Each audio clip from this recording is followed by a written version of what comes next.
Dror, welcome to Weird Sauce. Thank you for making time for us from your location in Israel. Welcome to this episode. Could you kindly introduce yourself for the audience, please? So thank you so much for the invitation. My name is Dror Trabelsi. I'm from Israel, from Netivot. It's in the south of Israel. Very exciting for it. So I will give some context as to how I came about you, and then you can tell us more about the context of how you came to do what you do. So recently we visited Israel again for both work and personal reasons. And at the end of a visit that was on the around the Gaza envelope, we were, guided, and we were sort of offered the opportunity to grab a coffee, and very very little context was given to us as to what the place was or whatever, but it was just driven there. So we got off the van, and then thinking we were going to grab a coffee, in some regular cafe or whatever. And then we met with you and the organization, and we saw a lot of people. And I was really struck by having had a very heavy tour around the Gaza envelope and all the site for October 7th. So it was a very welcome relief from the heaviness of having seen what we did see and having heard what we did hear, to actually finish on this note, which was incredibly hopeful note and incredibly dynamic, with a lot of young people, a lot of very happy people that we could see around you. So I was very keen to organize this podcast so you could tell the audience that's listening, either in Europe or in the US or in Asia, your story and the story of the Shuva brothers. So please help the audience understand where I found you and how did you ended up there. So first, it's incredible for me to hear what you just said because it's one of the biggest things for us to bid this welcome. Now we'll explain who we are. Basically, we call our project Shuva Achim. Shuva Achim in English it stands for the return of our brothers. Um, Shuva Achim, it's a refreshment stop in the south of Israel, around 8 minutes away from the border with Gaza. It's a place that feed close to 1,000 soldiers every day. Guys, they're coming out of Gaza or on the way to Gaza. If they were late for lunch or early for dinner or something happened on the road when they were supposed to come out of Gaza, um, and then they're not going to make it on time to eat, they know they can stop by in Shuva. They can see some beautiful smiles, some crazy people. They'll wave for them and tell them welcome and welcome home for a second. And they'll have the most incredible food. And we have a store full of supplies for them. Um, Supplies such as shirts and underwears and towels, every essentials. Um, you can see volunteers coming from all over the world to be and support. It became some sort of a platform, a place where the soldiers can just come and have a minute, and volunteers from all over the world can just come and give their own penny, their way of helping the soldiers or helping themselves sometimes. Um, the actual story started really on October 7th, around maybe 10:50 a.m., while the area where we are, okay, Shuva Junction is 1 minute from 232. 232 is the main road of death, they call it. The road had 6,000 terrorists on that day. And the junction itself, the fact that it is 1 minute outside of this road made it safe enough and close enough to turn this junction into a field hospital, to get the ambulances or the helicopters to stop in this junction. And really it got all the treating the wounded, treating the bodies, the wounded, the evacuees, people that escaped from their kibbutzes. Everything happened in that junction. It became like a main field hospital. Um, And my brother Kobe, who lives in the Moshav, in Moshav Shuva, in the village Shuva, understood very early, around maybe 12 p.m., what is happening in their junction, and decided instead of get to the shelter, while there were shootings in the air and few thousands missiles were shot on the first day, they decided they get up, they run to the junction, grabbing a folding table with some food and drinks, and they're gonna be the people you can ask for whatever you need, and they will try to figure it out for you. And really, that's how it was. The first day, they were helping hundreds of wounded over there and making sure the food won't run out, making sure they'll have electricity to be able to land helicopters at night, and to really, like I said, be the people you can ask for whatever you need with no bureaucracy, with no commands or not commands. We just go and figure it out. Um, Sunday morning, we understood that my brother is still there, together with his friends, together with two doctors that ran out of from the moshav to help. Um, and we decided we're going to help him. We're going to go buy more supplies. We're going to get more food. We're going to get more clothes and underwears, because many soldiers came. One nice thing about Israel, usually in wars, people running out of the country. But in the war in Israel, everyone want to come in and help. And the army actually hired only maybe 250,000 soldiers. I said only like it's nothing, but actually 400,000 showed up from all ages and came straight from home with a small backpack with two shirts and two underwears, thinking that it's going to end in 2 or 3 days. And apparently, the next time they went home was over a month later. So they really needed the shirts and the underwears and every type of help that we could help them. Um, then it continued. We stayed there for the night, and another day, another night, more soldiers coming, asking for more stuff. We tell them if we have it, it's yours, but if we don't have it, come back tomorrow. And we came up with this 24 hours rule that says we will figure whatever you need. If not today, by tomorrow. I think within a month of us, within a week of us doing this, the place was feeding over 1,000 soldiers every day. When I say feeding it, of course, everything else. It's food is like, it's easy to say feeding, but it's feeding their souls and feeding their spirits and getting them supplies and helping them find places to stay or mattresses, because they have a place, but they have only 100 mattresses for a unit of 700 soldiers. And we were there to make all these connections between the army and between the people outside. Um, and today, and within a month, let's say, the place was feeding closer to 4,000 soldiers every day for the next 8 or 9 months.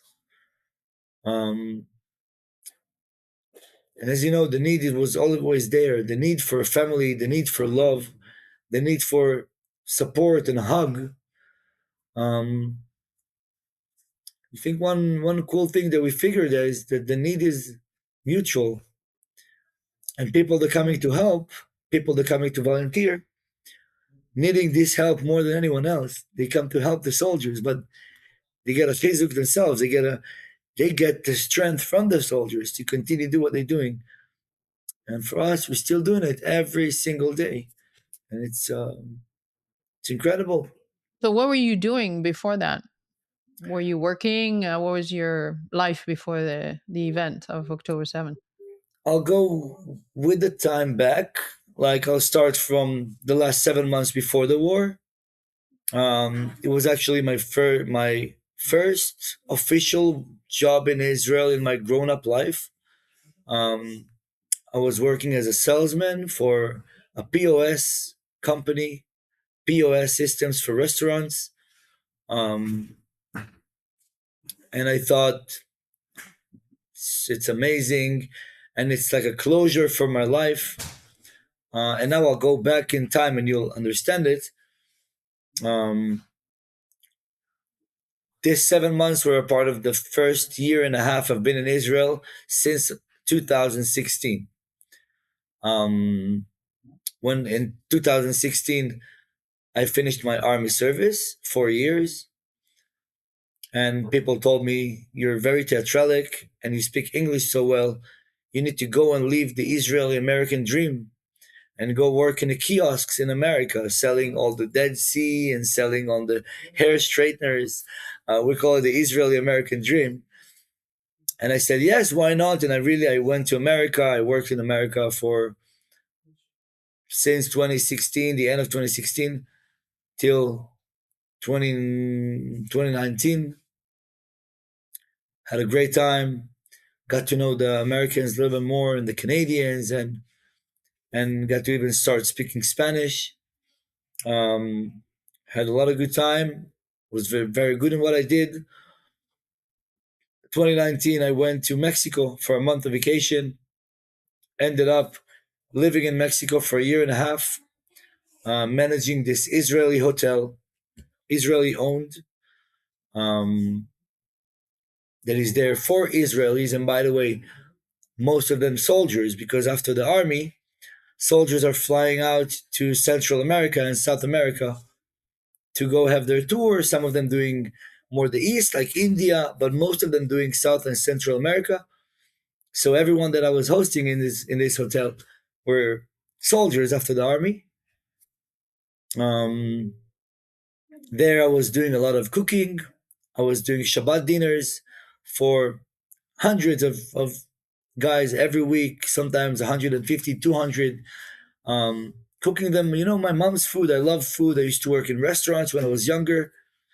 Um, and that combined hospitality with food, with with Spanish, and there my Spanish also became almost fluent.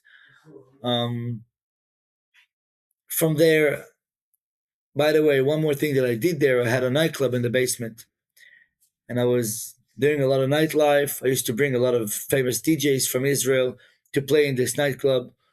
Um, from there, I came back to Israel for a little bit, for like a year. And this year, the DJs that I brought to Mexico decided that they're hugging me and bringing me to all of their events and getting me to be a part of the night scene in Israel. Um, what actually caused me to know the Nova Festival very good. The owners of Nova, I was in all the Nova parties before October 7th. Um, then I went back to America again for a year and a half or a year until start of 2022, middle of 2022. I came back to Israel. Didn't know why I came back. I came for my brother's wedding. I had my business in America. It was the first time I had my own business in America. And for some reason, I decided to come to my brother's wedding. And I felt inside that there is a reason for that. And I remember myself saying to God in the airport, "I'm going back now. You better make it count. You better make it worth it, because I feel it." And I went back to Israel and I stayed in Israel. And the first few months were a bit rough. Um, were also full of a lot of nightlife, um, and rough because you try to come back to life that you got out of them years ago, and all of your friends continued in their life, and all of your family even continued in their life. Nothing is the same anymore. So you build yourself from zero. Um, and then, like I said, at some point I started working for this POS system, and I loved it. And many of my clients knew me from other parts of my life before. It always happens to me. Um, and then October 7th hits, and I lost my job. On the Shabbat of October 7th, on this Friday, the day before October 7th, I came back from Egypt. I was in Sinai with my family, with my ex girlfriend, and she told me, "Mommy, let's keep Shabbat." we already stopped smoking on Shabbat for a year before. As a religious Jew, you're not supposed to light fire on Shabbat. Um, and we did. We stopped smoking on Shabbat, and then that specific Shabbat, she said, "Let's skip this Shabbat," which means let's not drive, not go out, not go to parties, not do nothing, not don't turn on the lights. And we did it. And like I said, I was a friend of the. I'm a friend of the producers of Nova, and the Nova was 10 minutes behind my house, and we never went there. And 6:20, everything starts on Shabbat morning. 6:29 is the sirens, and we wake up. And the first one, you don't really mind it even because we're used to it. I'm from the south. For us, this war happening for 25 or 30 years already. Every few Shabbats, you get some sirens. Um, but then another one, and you understand that something is very serious. And you turn on your phone, you turn on the TV. And then I start getting messages from friends of mine that in the party, and you understand that something here is serious, and we try to help as many people as we can, and sending their locations to people that I know in the police and in the army, and understanding that one of my family members, kind of a half sister that we have, because we don't really have sisters, we're six boys. But because of that, my mom is always adopting many sisters to our life.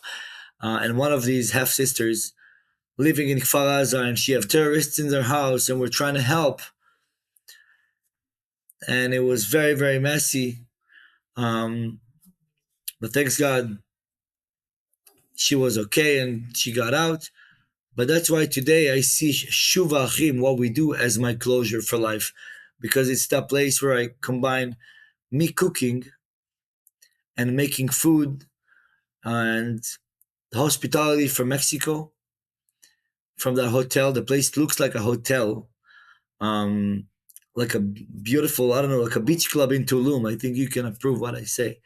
Um, and combine it also with this English that I have today, thanks God, and the way that I can sell it to people in order to support what we do. It's not a cheap thing. It requires a lot of money to be able to stand there for the soldiers and to get them whatever they need. Um, and even Spanish. So we get groups from all over the world in English and Spanish and some Portuguese that I have, and we can share this miracle story because it's a miracle story. Can share it with the whole world, and we can get people to support and help what we do. This is it's not a short version.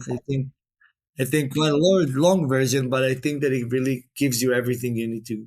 Yeah. So, just so we understand a little bit more about the context for people who've not been to Israel and who can't really imagine how close you are from the border and what does that mean in terms of the soldiers being there. So, how would you describe the unique situation that Israel has where most of the population is trained in military services, both male and female? And that's quite unique in the world. I think in Singapore we have mandatory military service for male only 2 years, and for female it's only voluntary. So maybe explain a little bit the role of the importance of the army, not just as a in case of war, but all the time, because the civilian population is essentially part of the army at all times. It's.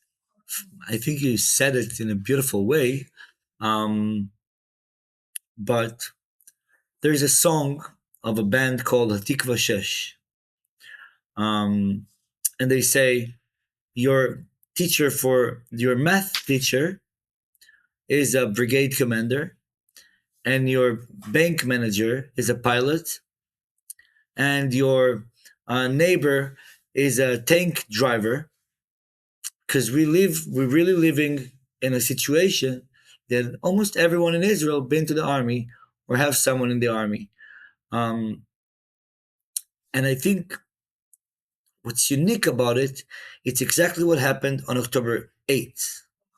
how everyone, because even if they got called for reserves duty, or even if not, what we did as Shuva Achim to get up and go be there and stand with the soldiers and kind of be the connection between the world and the soldiers happened in every point of Israel. I spoke to someone this morning and she told me, she's a reporter, and she told me that she spoke to someone that like specialized in donations or volunteers, and he said that in the first months of the war, there were 1.5 million volunteers in Israel. Everyone wanted to do something. Everyone stood up.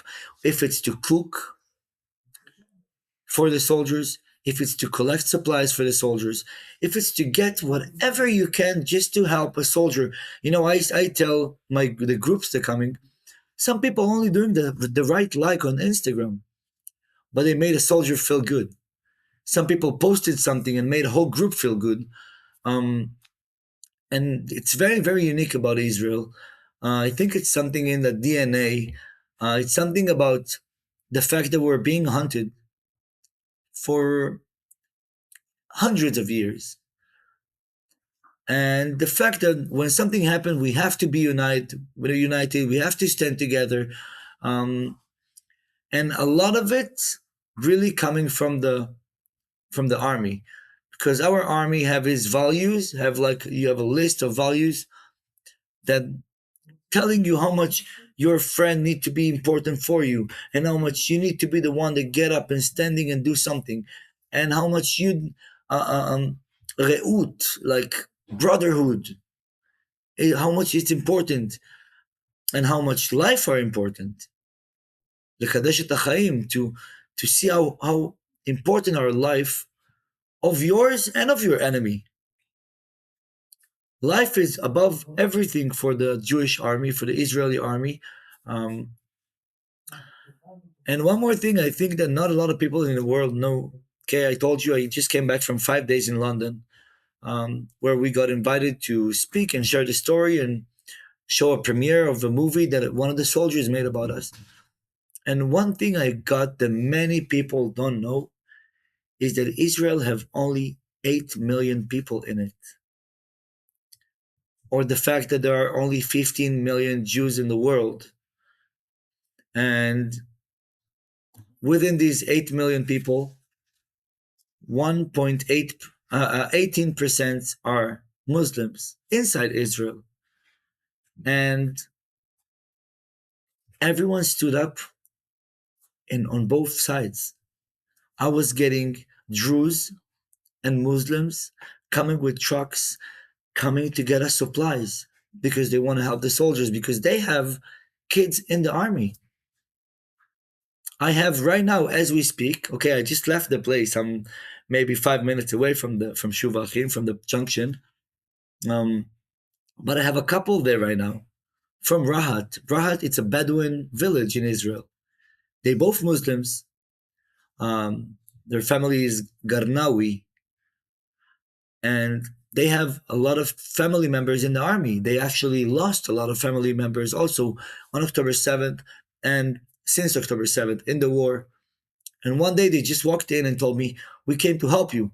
And I was so surprised on one hand, but on the other hand, I really understood it. When people asking them, "Why you come to do it?" They say, "It's my country. Of course I'll come do it." It's the most diverse country, and it's the most united one. That's why it's I hope that I explained it right, and I hope that I answer your question, because you got me a little bit emotional. Yeah, yeah. So the you raise a question that I want to ask you, because I know the UK very well. I work and have I have some family there, and I go there very often. So you just mentioned the fact that you went to the UK. Was this your first trip since October 7 outside Israel?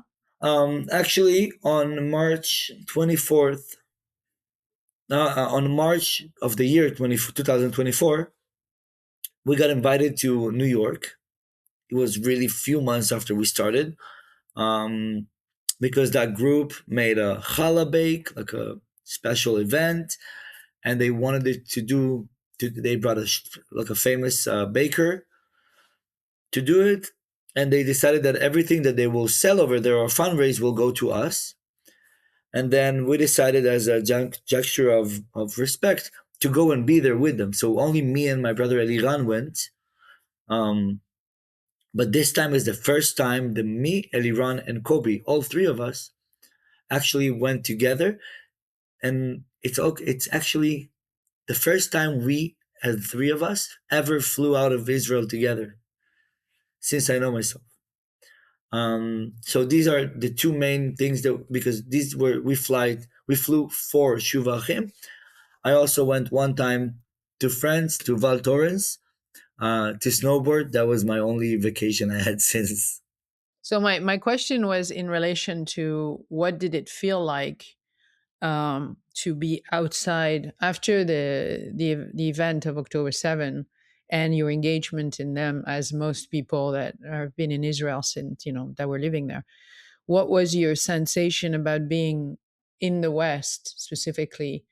And so you have actually two comparable because you went to New York almost, in 24. So that was kind of a year after that. And then now you've just came back from the UK. So how do you describe your experience in the West as a Israeli, as a Jew, and as somebody that was there to talk about the event of October 7, and as your primary um, occupation now is to support IDF, which is for the West, as you know, a very controversial thing. It's perceived as a controversial thing. So Yeah. how is your experience in both places? Now I'll start with something that you said before. In Israel, everyone were in the IDF. Almost everyone. So for me, I'm not. You don't support the IDF. You support your brothers, which are fighting 10 minutes away from you.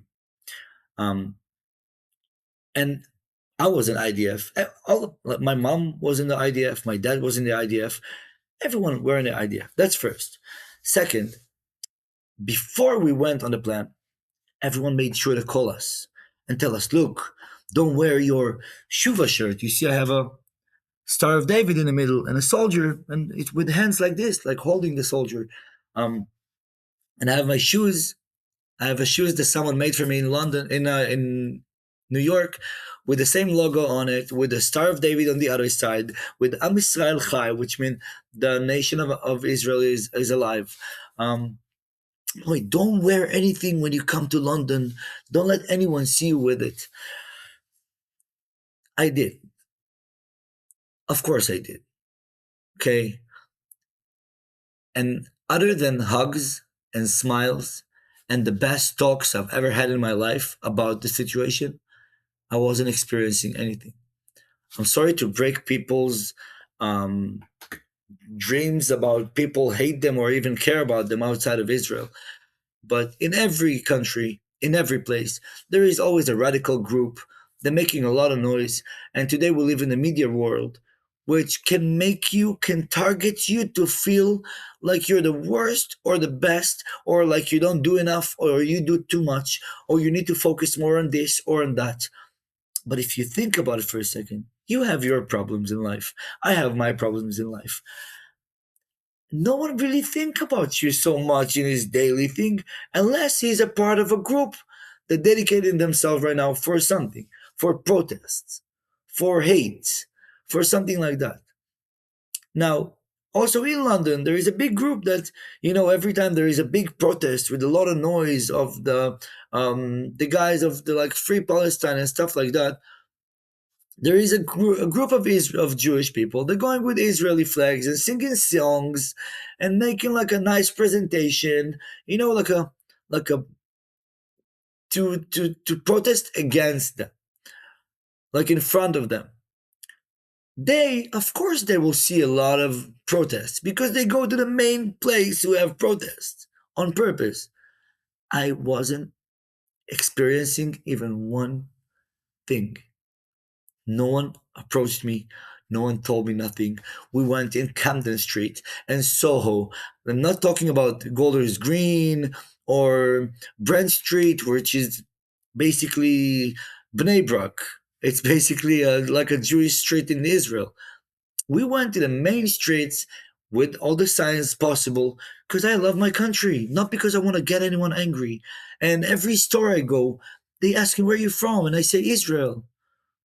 And they're, oh my God, yo, welcome, wow. And then he'll say, I'll buy something and I'll sell them, thank you so much. And they will say me, Toda. Toda means thank you in Hebrew. They'll show me their Hebrew they have. Or the guy will be from, because I said it to someone yesterday. Most of the people that are approaching you, usually, or like you have any talk with, it's because his phone fell and you lifted the phone for him, or you moved a little bit and you say, "Oh, I'm so sorry." It never starts from a bad thing. It always starts from good things, interaction with people. And after I get you your phone because you dropped it, and you thanked me for it, then you say, "Oh my God, where are you from?" We already on a positive meeting.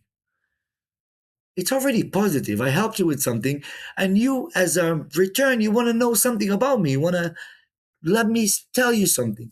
And then I say, Israel, the chances that your faces will change, you'll be like, oh, you're from Israel, are very small.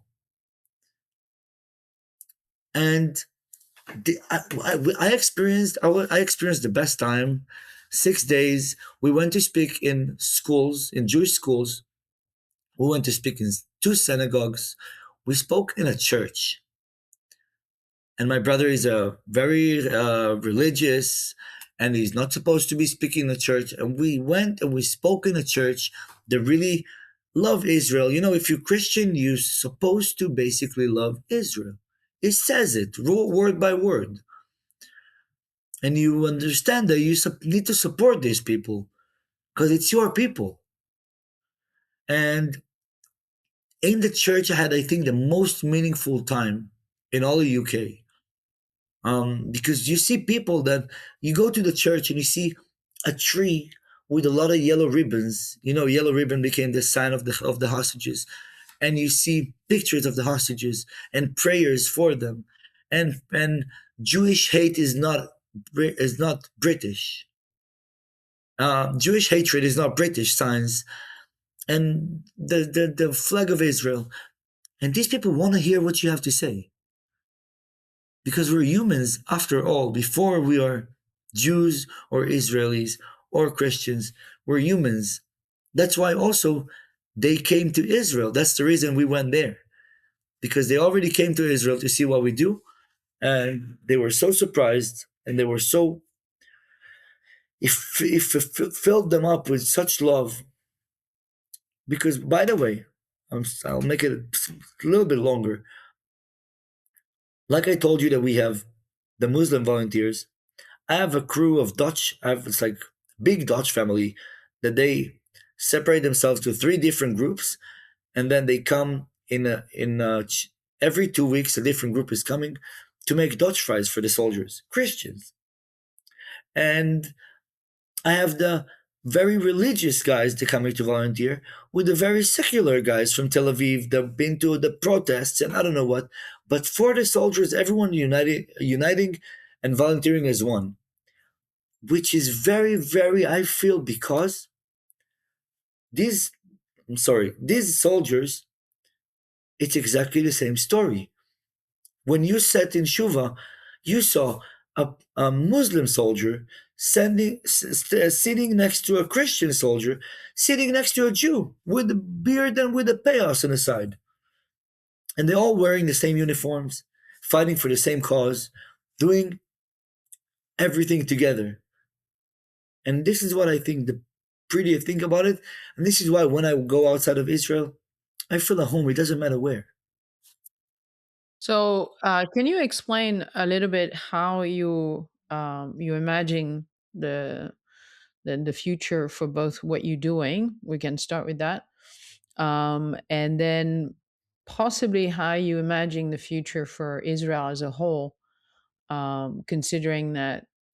in the history, I think, of Israel, the event of October 7 have to be something which has been very unique in a very bad way, but very unique nonetheless in terms of scale. Am I wrong in this?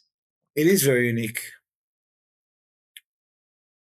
as unique as the Holocaust. That's how we really see it. It's the second big thing. You know what I mean? We had a lot of fights before, a lot of wars. They always, by the way, starting the same. They trying to attack us, like the 6 Days War, like the Lebanon. They come to attack us, and then he ended up in a way. Um, and the last one in the Holocaust, the end of the Holocaust was that we got our country back. You know, the whole world declared Israel as the Jewish country. Um, and it's not, by the way, it's not the price. They're supposed to be 6 million Jews, not supposed to be the price for a country. And you know, I lost 10 of my friends in the Nova Festival. 10 of my very good friends in the party. People that went to dance, celebrate life, celebrate their holiday in a rave. Um, and I really believe that October 7th, like was there. It needed to happen. It needed to happen for the world to wake up. It wasn't happened for even it's even bigger than for Israel to wake up, because they're next to us and we thought that everything is okay. And I don't know if you know it, but this Moshav Shuva, 2 months before October 7th, the government took the guns of the first responders unit in a Moshav that is 10 minutes away, 8 minutes away from the border with Gaza. They said, Hamas is under control. We are controlling the situation. You don't need your guns anymore. And they're saying here that we were sleeping. We thought that everything is okay, that they're living their own life. They're getting millions from America, billions from America to build Gaza. They're going to get better. They're going to, we provide them electricity, we provide them water, we provide them everything. They would never do such a stupid thing.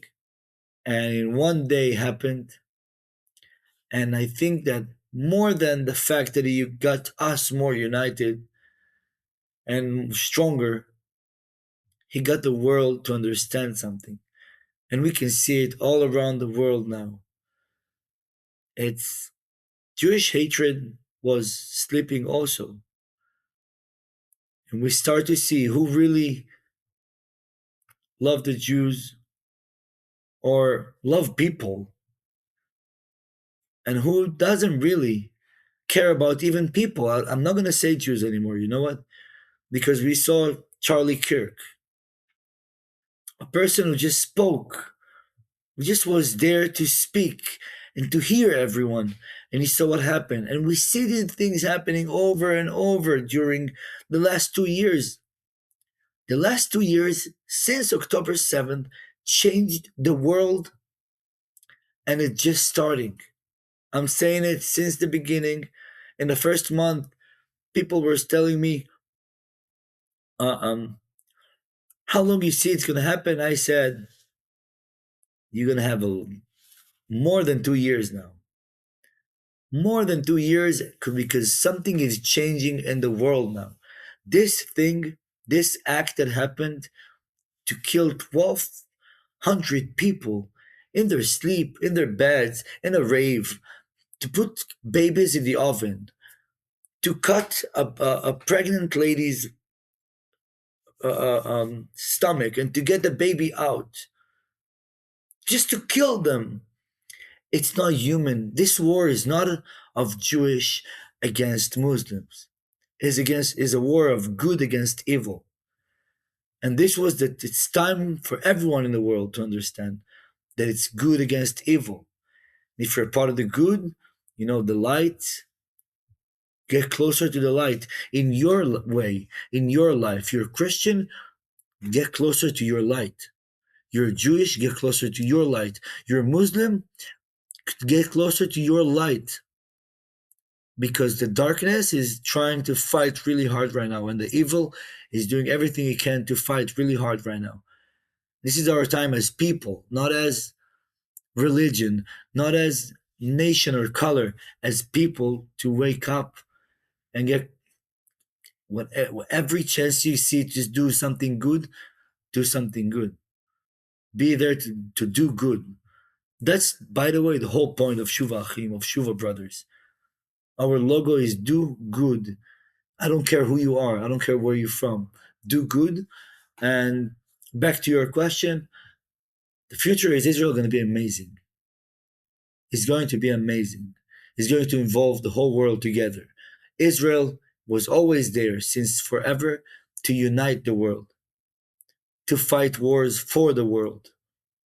And this is what it continued to do. And we can see how the deep connection we have with a lot of countries and how deeper we got with more countries right now. Even though in each one of them there is a group of radical people that, I don't know, they're trying to cause their own problems. But in the big picture, the world is getting more and more united. Um, and I believe it's going to happen also in Israel. And Bezat Hashem, with the help of God, we will see also the end of the war in Russia and the end of the problems in Iran right now. We're going to see it very close because, like I said, people are starting to wake up.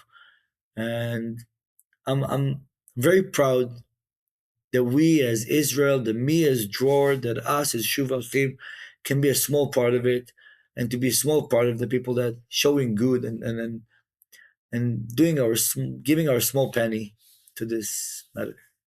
So how do you imagine the future of your organization? What do you have a roadmap? Do you have something that you want to grow from that? Are you happy at the state that it's at? And explain a little bit to the audience, I'll tell you. um, how you imagine the future.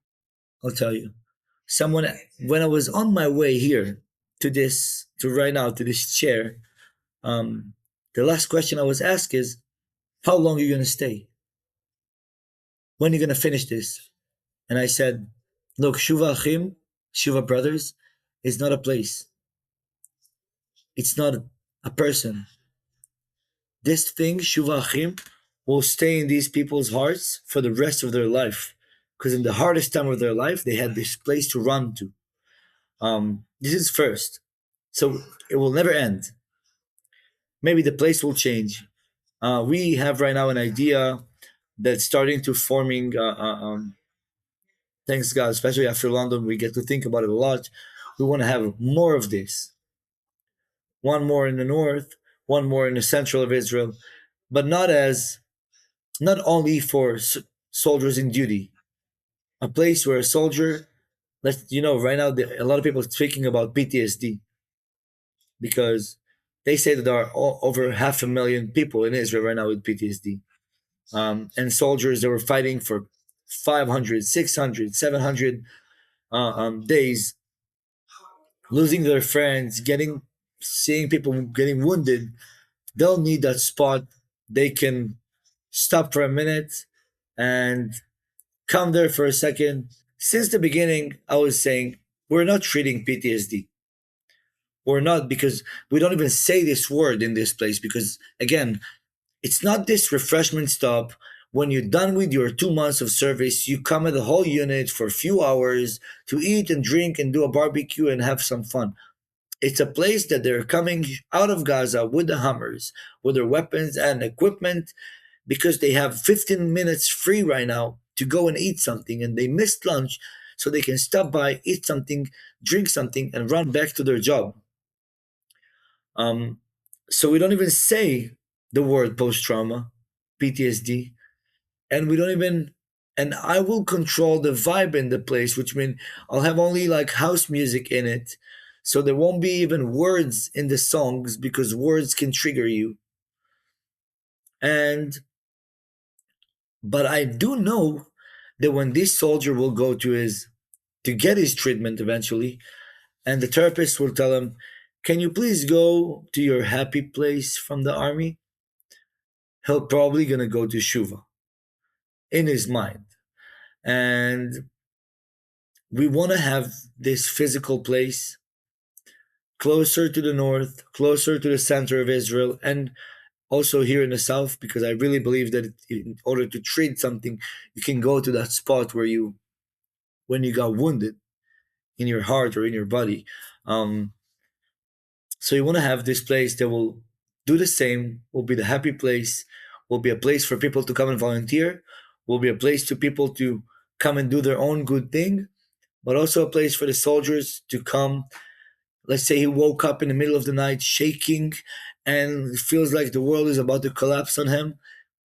I will send a taxi to him if he cannot, but if he can, he will grab a taxi and run straight to Shuvachim, um, to come and feel the familiar, to see the familiar faces and to feel the familiar feeling of you're loved and you're hugged and we're here for you for anything. And it won't be for a day or for a month or for a year. It needs to be something for few long years from now. Because one thing about PTSD, you never know when it's gonna come. You never know in what stage of your life. And even when you think you got your treatment and you're over it, boom, something happened and you get triggered again and it comes again. And there is no such a thing in Israel. Or I don't think there is such a thing in the world. Just a place to get together for a second, to talk, to have I have a cold plunge in the junction, to come and have a cold plunge in that place, to get a massage maybe, to play FIFA on your PS5. I think they'll give you back humanity. You'll see that the people that you were fighting for the long 2 almost 3 years, they don't forget about you. They will be there for you forever. I know about myself that I'm already I'm into it in so many levels because all of them have my own number. We never thought it will be such a big thing that until today already fed 1 point maybe 2 million meals.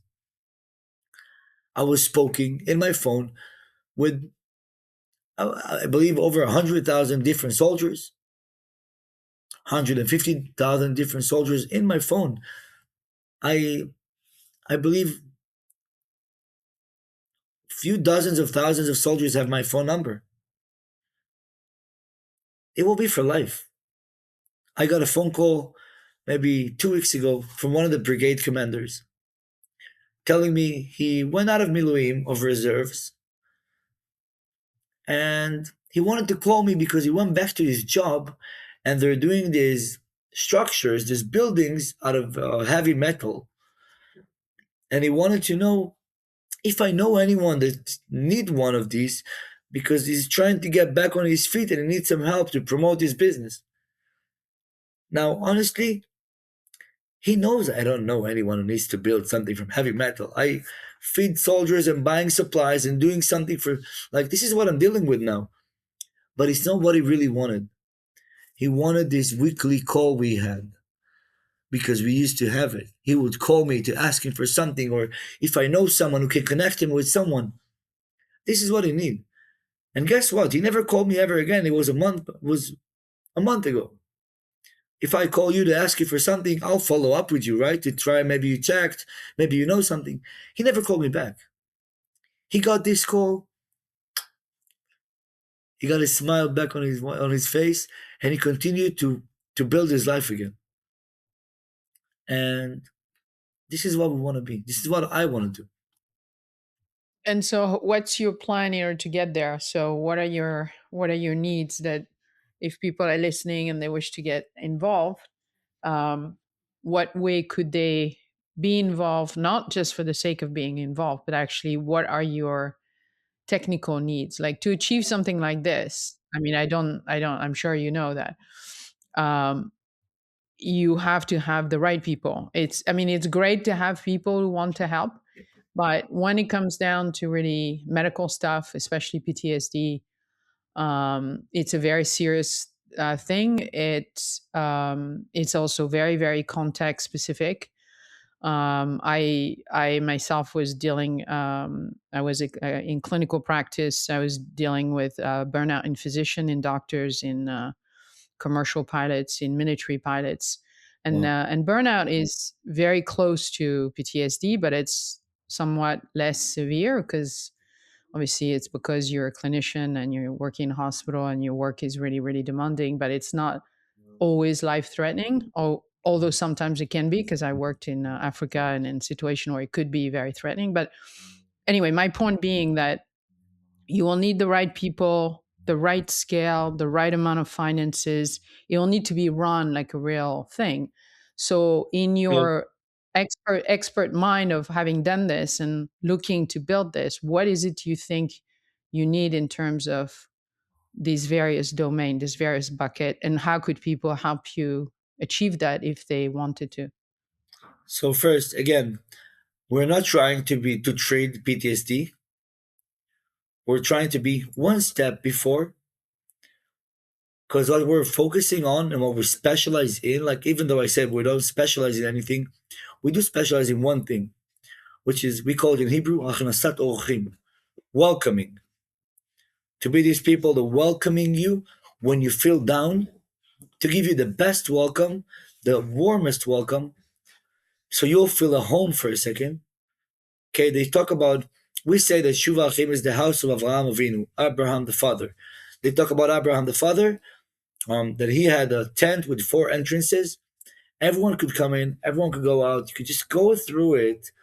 No one will ever tell you something. They will welcome you in, will give you food and water, and then will ask you, how do you feel? Or what do you need? Because before you feel at home, you don't really, you'll never say what you need, or you never say, well, how can someone help you? Because you don't really feel at home, you don't really trust. We want to be that place that will be a second before your treatment.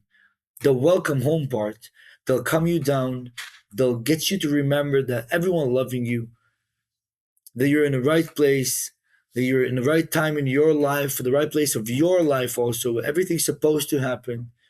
You're okay. And after you'll feel it and you'll feel like loved, you'll be able, um, you'll be able, maybe there I will need one professional or two professionals in each one of these places that will know where to send you, which type of treatment you specifically need. Because also you, when you feel at home, you will know how to tell the right things and how to really get open. As someone who treated, I believe you also know about many people who got the wrong treatment for something, because that's what the assumption that someone got. And I think that especially when they will feel at home and they'll feel that they can open because they already in that spot, it will make them get better treatment, and maybe after that to come back and volunteer with us. And even, it's also something very beautiful that happens in Shuva, that many soldiers finishing their time in the reserves and then calling me, or even without calling me, just stop his car next to the place, tell me, hey, I came to help. I want to help a little bit. I want to volunteer. A lot of it is because he felt that he's missing it, either the army, but I think the more he want to give from him now. He want to keep this thing, because going to the army in Israel, like you said, that all of Israel been to the army. The reason that everyone stood up is because everyone want to give. Going to the army in Israel is to give from yourself. You're going to protect your family. You're going to protect your neighbors. It's all a part of this do good. Going to the army in Israel is to do good. And so, okay, so I'll go back to this for a second, even though it was a nice closure. Um, you get me very emotional.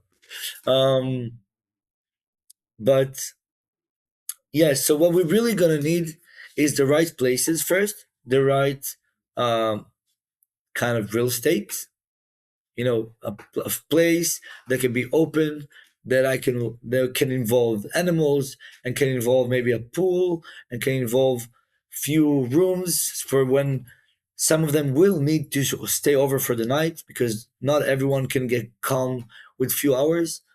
um, I think a lot of the rest of it we already have. We already very well connected to every group that coming from the outside of Israel and want to come and volunteer, which is very beautiful, by the way. One of the prettiest things about Shuva Achim is that a soldier comes out of Gaza after speaking Hebrew and maybe shouting in Arabic, and he gets to change a few words in English with someone. And for us as Israelis, English literally equals good, because the places you speak English as an Israeli is when you go travel somewhere, when you go have fun in Mexico or in Singapore or in the UK or whatever. That's where you get to speak a different language, or when you meet a nice lady on the beach in Tel Aviv. Um, and they come out of Gaza to this place who looks like an oasis, like a beach club, and even get to speak English. So of course they start, and after not speaking English for a while, they say to scramble some eggs. They scrambling some eggs, and they're very focusing because it just came out of Gaza. But as soon as the English comes in, Gaza goes out, and the smile goes out, and they're starting to smile, and they feel way better, and then everything changed. So I think that this we will have with us forever. Groups that want to come. A lot of Israelis only in capacity of 15% tourism right now, and it's just starting to go up. Many people already know about us around the world, and want to take a part in it and want to be a part of this, and will come to volunteer. Food will always be a part of it, and food costs money, and rent of that place will cost money, and all the uh, um, facilities, and people that will come to Israel and doing therapy like massage or a barber, and will want to be there. This is something that I will want to have there. And also, by the way, also in this, I have WhatsApp groups with massage people that always going in and doing it for the soldiers. I believe they will love to have a place that is more permanent, and the soldiers coming to you. Same as Shuva. You don't need to look for anything. The place will be ready for them. Um, and about us, what we're still doing, because the war is not over. Because the war is not over, Yeah, it's not over now. and Yeah. what we do today cost us close to $2,000 every day, to be able to cook these 700 meals, to be able to always have the pants or an underwear, or shirt, or a towel, or a tent when your tent got ruined in Gaza, or a generator when your generator got ruined in Gaza, and I can get it to you today, not tomorrow, without bureaucracy. Um, so this is how can people support us: to go online and look for Shuva Achim, Shuva Brothers. There is a page through Israel Gives. We have Instagram, Shuva Brothers, quite famous. We have 13,000 followers now. And we post very beautiful things about it. And be involved. And even if you don't won't be involved with us, find your way to be involved with something. Like I said, in your community, in your place, you be the Shuva brother.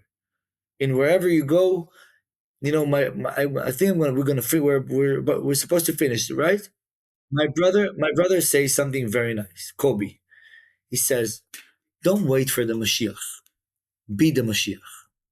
Be the Mashiach of a situation. Be the Mashiach of something. Like I said, someone dropped something, get it up for him and smile. Something happened to your friends, you know how to figure it out? Fix it. Don't stay silent. Be the Mashiach of people's situations. It will change your whole perspective. It will change the world for you." Thank you, Dror. And before we conclude, and I will ask you the question that I ask all my guests on this podcast, which is also the title of the podcast, Weird Sauce. So I will ask you, what is the weird sauce or the secret sauce that you have in your life that keeps you doing what you're doing? I think that my mom and dad, we grew up in a family that we thought that we were rich, because my mom was always getting these bags of vegetables and would go and give it to her neighbors. She gives to everyone. If someone dies to someone's family, my mom will cook breakfast for all the people the morning right now. Apparently, today we know that these bags of vegetables, she was getting it as from the, as a help for her. And She always told us, don't, my parents always said, we don't care if you'll go to school. We don't care your grades. They will go in the certificate, they'll go down to behavior. And if behavior will be bad, you're done. But if it's A and your numbers are bad, you'll be okay. Be a good person. Do good. To see smiles, to see people, to care of people. It's this is how you actually taking care of yourself. They say, "Ve'ahavta l'reacha kamocha." Love the other person as you love yourself. But it's actually a bit different. Is when you love the others, you will really be able to love yourself. So really, this giving thing is from my home. This is really the weird sauce of my mom because she would give everyone else before she gave herself. Um, and I'm very happy that we got to make her will while she's still alive, and make our house the house of Abraham the father, like she showed us of her house, and like her dad showed her of his house. Um, so this is my weird sauce. Well, thank you very much for your time and for making some space for us to listen to your story. We will put in the show note links all your links to your organizations, and we'll add some photos if you have them, and encourage the audience to be curious and to be more engaged in something that they may find to surprisingly change themselves more than just wanting to change others. So, Dror, thank you very much. Good luck to you, and hoping for peace soon, and to have the same endeavor in peace as you had in war. Thank you. Thank you. See you soon. If this conversation stopped you in your track, share it with your network. You never know whose life you might change for the better. Thank you for listening. Stay curious about our next guest, and stay curious about life.